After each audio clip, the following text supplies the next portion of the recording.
You? I'm well. I really cannot complain. How are you doing? Good. It's a bit cold, but good. Yeah, a bit cold, you say.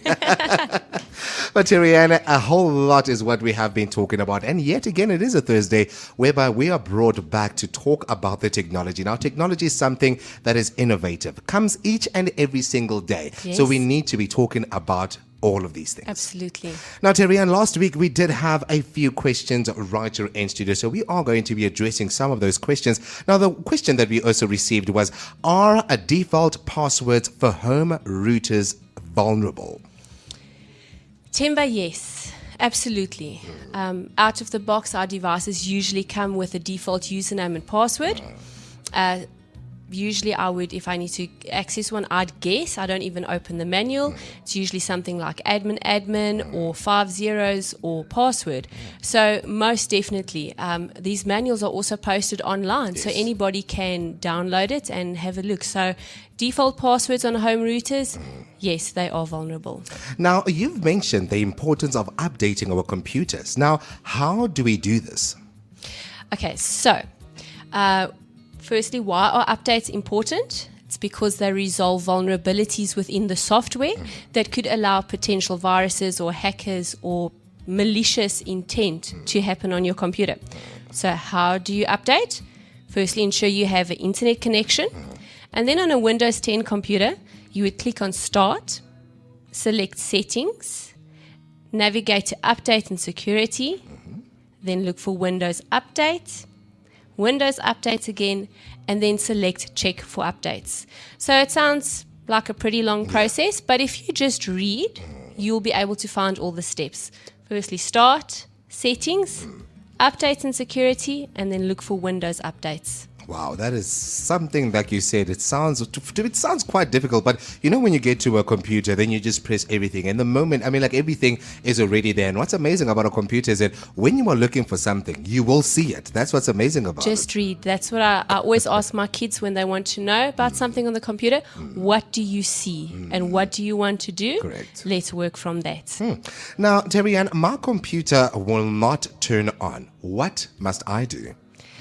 Okay, so that's quite a good question. I'm so glad we have that. It's actually a common complaint. And most of my colleagues, any person actually who is an IT technician would probably have a story about where they had to drive out to a client for a computer that would not turn on, only to find that it was not plugged in.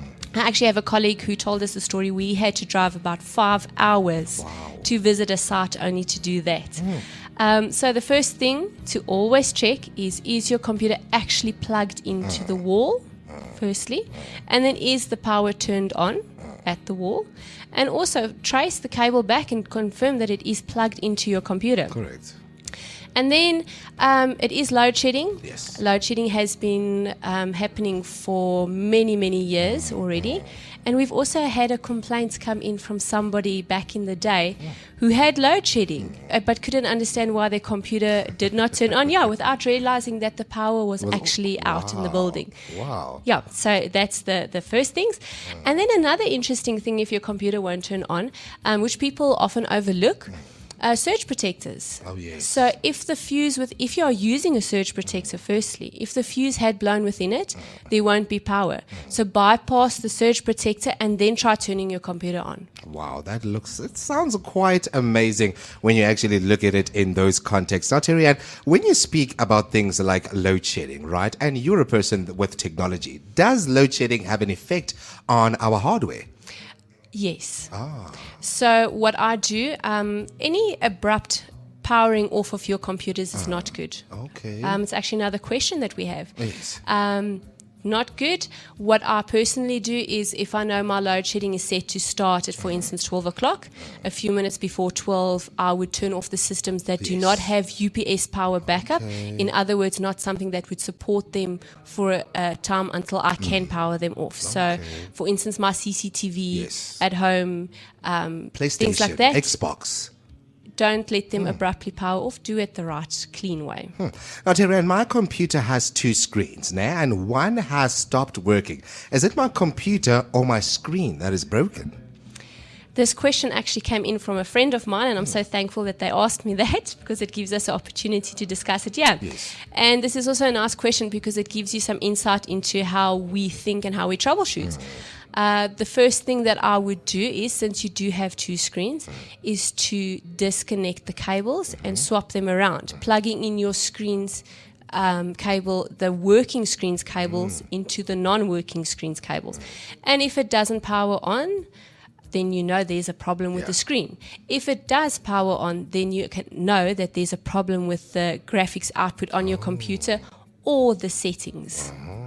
So that's a quick way to check if the hardware is faulty or not. Wow, that is a good tip as well. Now, the date and time on the computer is never correct. And this is something that we usually encounter here almost every single day. Now, what could be the problem? That is such a simple solution. You won't believe.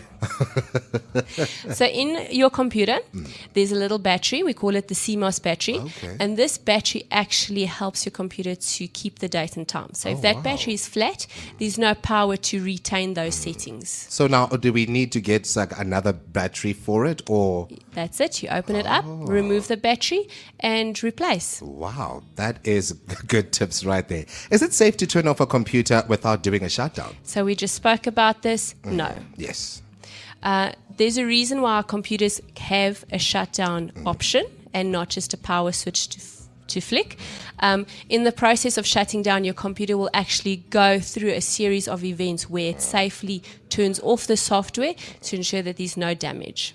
So, Terry, and I do take it this goes for any other device, and especially technological device such as cell phones. You're not supposed to be doing that as well. Well, nowadays you can't, because your battery is actually fused into the phone. Yes. Previously, we would, in cases that we really had to just pull out the Battery. battery. And there are cases with computers when we need to disconnect the power abruptly. But our cell phones nowadays also have a power off option. And then you usually see the little wheel spinning, Yes. which means it's processing the power, the stages it has to go through before it cuts the power. Now, Terry, and here's something that we have been speaking about quite a lot, almost every single week, ever since we had Tech Talk. What is the best way to back up my data? Well, backups are very important to us, especially to me, as I've learned that the hard way, that it's very important. Again, two options. We have local backups, which would be to a hard drive, which you store away somewhere. Then the second option is to the cloud. So this would mainly depend on what you have available. Do you have internet that you can make use of cloud backups? If you don't, then proceed with a local backup. Again, with a local backup, you need to make sure that your backup device is stored away and looked after. I've had actually an instance where a family member of mine had their backup hard drive stored with their laptop, and both were stolen. So always, if you do a local backup, store it in a different place that is safe. Now, Terry, now this is another question that is just coming off me now. Now, let's say, for instance, you know, a computer, we always have the drives, basically, let's say, for instance, external drives that are embedded with the computer. Is it safe to also store it there and then take it out, if that makes sense? So you would be referring to possibly a second hard drive to which you would copy it. Yes. Perfect. If you power off the computer, remove it and keep it safe. Yes. The method of connecting via USB or via SATA plug-in within the computer, that won't make any difference. All right. Now, are small businesses targets for cyber criminals? Generally, small businesses think that they are safe. I'm a small business, I only have 5 employees or 10 employees, I won't be targeted. And that's just not true. At the end of the year 2020, the statistics showed that 43% of cyber attacks actually targeted small businesses. Yeah, and it costs small and medium businesses up to 2.2 million a year. Yeah, it's crazy. It is. There was a 400% increase in new small business cyber breaches last year. Wow. So they are definitely the new targets, or the main big target. And mostly this is due to human error and system failures. These account for 2% of data security breaches. So for the mere fact that our companies and small business enterprises are not taking adequate, should I say, precautions to security of their company, this is what is happening. That's absolutely true, yes. Wow. Now, as a business, how do I protect my systems 24/7? The easy answer to this would actually be to partner up with a support partner such as BUR. Yes. A support partner can actually assist in implementing the solutions that you would need. They would go out and assess what is it that you do, where are the points of failure, as we call it, and assist you to implement something that will keep you safe or monitor your systems that need monitoring. Now, how do I protect myself or my business against data breaches? Okay, so this was a good question, and we did actually discuss this in one of our tech talks. And this is really something that I see coming up very often. So the first thing is ensure that you have multi-factor authentication configured. I mentioned it previously that a US pipeline was actually brought down due to a breach. Remember that? The finding on that was that it was because of one password. So they did not have multi-factor authentication in use, and one password was breached, which allowed these criminals to gain access. So very important, ensure that you have multi-factor authentication set up and use it on your email, use it on your systems. And then secondly, limit guest access to your network. Correct. Don't allow guests to use or connect to your network. When you get up and move away from your computer, lock your computer. Windows key and L will lock it. When you come back, you can re-enter your password. That means your computer is not open for somebody to quickly sit in front of it and copy data. That's it. Make sure you have multi-factor authentication, and don't allow guests to access your computers. Now, Terry-Ann, when you actually speak about guests accessing our computers, now, most of the time, it usually happens like nowadays, because we've got this thing called a Wi-Fi open or a hotspot or something. Is it a point whereby somebody can use your hotspot in order to gain access to your information? Yes, that is highly likely, and it happens. It does. That's one of the reasons why we quite often warn people to using public Wi-Fi. Correct. Do not connect to public Wi-Fi. You're very vulnerable when you do that. You're basically open. Yes. Wow. Now, Terry-Ann, another question just came in. Why does my server and computers, as well as networks, require regular checks? That's a good question. We often assume that computers should just work and work and work. But they don't, and then we wonder why. But do you assume that your car will just drive and drive and drive? Yeah, I see. You need to service your car, and as you service your car, you need to check on your computers or your IT infrastructure as well. Take into account a standard computer. Over the months and over the years, they continue to grow slower. Yes. Why? Because they fill up with temporary files, cookies, data as well. things. Yes. So then we need to actually maintain them. Reloads are very good. If I believe in a reload once a year, that's something to look at. And then also in regular checks, it also means we need to update software, which resolves problems. So do check your computer, do maintain your hardware and your software at home and at your business. At your business. Because I do know that at some point, right here, it's something that we do here at work, whereby you can see that the RAM is full, and then what you need to do is just to clear that RAM in order for you to just get that space. Yes. That's another way to just look after your hardware. Yes, just if you see your RAM utilization is running high, maybe it's time to restart. Definitely. You would be shocked at how many people do not restart their computers and just carry on and on and on.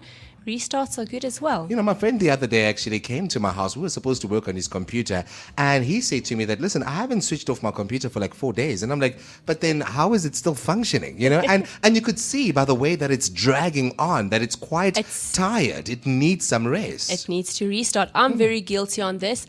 I generally have so many browser tabs open and so many Excel documents that I don't want to restart. Correct. But I can actually feel it, and it gets to a point where it's just I can no longer work, and I have to just restart. Terry-Ann, why does my server and computers need regular checks? Now, that is something that we just touched on now. Now, I also wanted to ask you, how do I prevent spam email and emails that could pose a threat to my company? In this instance, I would suggest that you move to an email management system which offers this kind of protection. For example, Microsoft 365. This has spam filters as well as threat detection solutions to assist you here. At BUI, we are actually specialists in this field, so feel free to contact us or visit our website for more information, www.bui.co.za, and get in touch with us where we can assess your needs and advise on a solution for that. You know, I've been actually giving out a whole lot of your cards ever since you've been giving me. So everybody that comes in here, and I always tell them, like, you will have a problem with your network one day. One day. And you will need BUI. Absolutely. That day. Now, Terry, in closing, here is the last question that we do have. If it happens that a person has sent me an email, but I did not receive it, what happens and why is that? Okay, this happens quite often. This happens to me quite often too. Yeah. So the first thing you need to check is it in your spam or your junk filter? If it's somebody that doesn't often email you, your email solution might think that this could be spam and move it there. So Correct. check there. And then have a look at, did the sender actually type the correct email address? What I have personally done before is I've typed the name correct.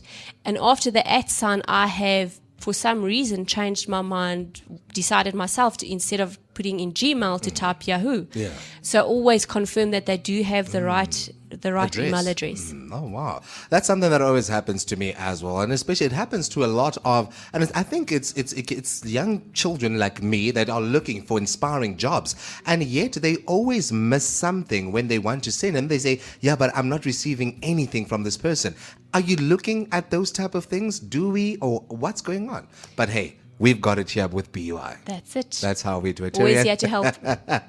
Thank you so much for joining me once again on this Thursday. We'll definitely see you again next week and cannot wait to see what's going to be happening then. Thank you, Timber. I'm excited as well. That's how we do it right here in Gold. Indeed, that was an insert brought to you by BUI. You can visit bui.co.za if you would like more information about the security assessments and solutions. And not forgetting that on 076-549-0920, you can ask as many questions as you would like. And of course, we will be answering them in our next session of BUI as well as a Tech Talk. So of course, that was BUI Innovation Delivery and those results.